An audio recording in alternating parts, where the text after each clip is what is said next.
Cyber নিরাপত্তা আইন, বিভিন্ন আইন দিয়ে সাংবাদিকদেরকে হয়রানি করা হতো, সাংবাদিকদেরকে জেলে হত্যা করারও উদাহরণ আমরা দেখেছি। কিন্তু জুলাই বিপ্লবের পর যখন অন্তর্বর্তী সরকার পাওয়া হলো, নতুন একটি সরকার আসলো, এই সরকার আসার পরে আমরা যেটি দেখছি এটি আমাদের খুব হতাশ করছে। আপনারা জানেন এখানে বারবার বলা হচ্ছে যে 4 জন সাংবাদিককে চাকরিচ্যুত করা হয়েছে। আপনারা জানেন আমাদের লেবার ল আলোকে, আমাদের শ্রমিক আইনের আলোকে আমরা যেটা জানি সেটি হচ্ছে চাকরি দুইভাবে আপনি করতে পারেন, একটা হচ্ছে টার্মিনেশন করতে পারেন, একটা হচ্ছে ডিসমিসাল করতে পারেন। কিন্তু আমরা যতটুকু জানি ওনাদেরকে টার্মিনেশন করা হয়নি, ওনাদেরকে ডিসমিসাল করা হয়নি, ওনাদেরকে সাসপেন্ড করা হয়েছে, তার মানে সাময়িক বরখাস্ত করা হয়েছে। এখন আপনি সাময়িক বরখাস্ত করলেন, সেই সাময়িক বরখাস্ত যে তদন্ত কমিটি করেছেন আপনি, সেই তদন্ত কমিটি এবং আপনার যে সাময়িক বরখাস্তটা, এটা লেন্থিটা কত সময় আমরা দেখতে পাচ্ছি, প্রায় 3 মাস পার হয়ে গিয়েছে। এবং কি আপনারা জানেন এই 4 জন সাংবাদিকের পক্ষে আমরা কেন দাঁড়িয়েছি? 4 জন সাংবাদিকের পক্ষে আমরা এই জন্য দাঁড়িয়েছি, এই 4 জন সাংবাদিক ছিল জুলাই যোদ্ধা। যখন এই ফ্যাসিজমের বিরুদ্ধে আমরা দেখেছি যারা ইউরো জার্নালিজম করে, যারা হলুদ সাংবাদিকতা করে, শিকারী সাংবাদিকতা অনেক কম পেয়েছি, তখনই যে কয়েকজন উল্লেখযোগ্য সাংবাদিক এই ফ্যাসিজমের বিরুদ্ধে দাঁড়িয়েছেন, ছাত্রদের পক্ষে কথা বলেছেন, বাংলাদেশের পক্ষে কথা বলেছেন, নিজের দেশের পক্ষে কথা বলেছেন, এবং কি তাদের যে নিজস্ব চ্যানেল আছে সেই চ্যানেলের বিপরীতে দাঁড়িয়ে যে সত্য কথা বলেছেন, তাদের মধ্যে অন্যতম এই যে 4 জন।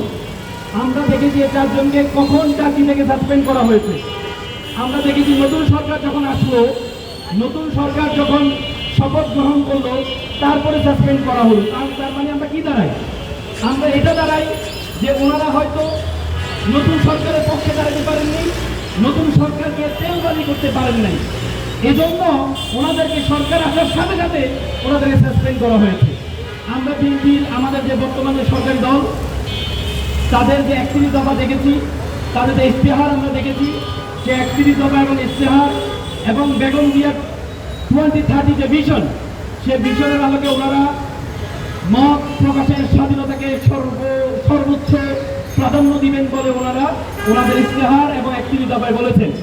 কিন্তু আজকে ওনারা ক্ষমতা আসার পরেই যে 4 জন সাংবাদিকরা, আপনারা জানেন হয়তো যে টেলিভিশনই আমাদেরকে সাসপেন্ড করা হয়েছে।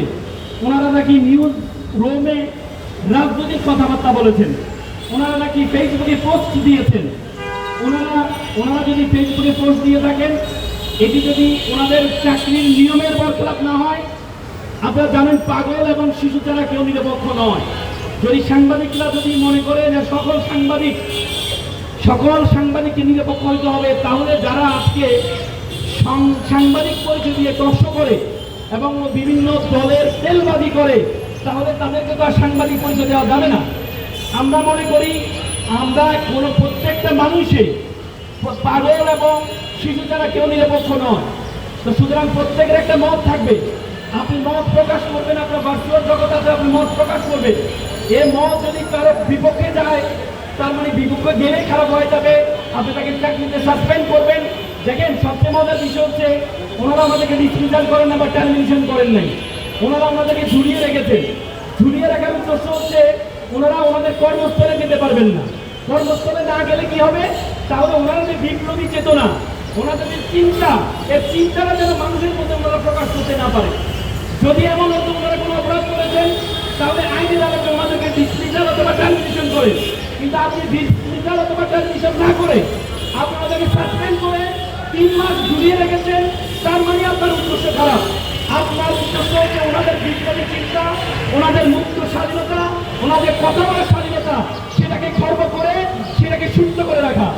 সুতরাং আজকে আমরা সাধারণ মানুষ যারা জুলাইতে অংশগ্রহণ করেছিলাম, জুলাই এই যে 17-18 আগ্রাসনের বিপক্ষে আমরা দাঁড়িয়েছিলাম, আমরা এখান থেকে বলছি আমরা কোনো চ্যানেলের বিপক্ষে নয়, আমরা কোনো চ্যানেলের বিপক্ষে নয়। আমরা এখানে এখন টিভির সামনে দাঁড়িয়েছি, তার মানে আমরা এখন টিভির বিপক্ষে দাঁড়াইনি। আমরা এখন টিভির কিছু ব্যক্তি, স্বার্থন্বেষী ব্যক্তি যারা এখন নাম দিয়ে তখনের ভূমিকা পালন করে, তাদের বিপক্ষে আমরা দাঁড়িয়েছি।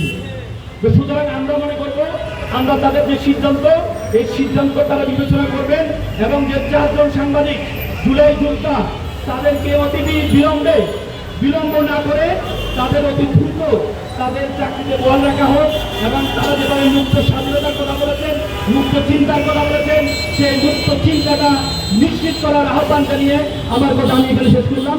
সকলে ভালো থাকবেন, সুস্থ থাকবেন। আসসালামু আলাইকুম।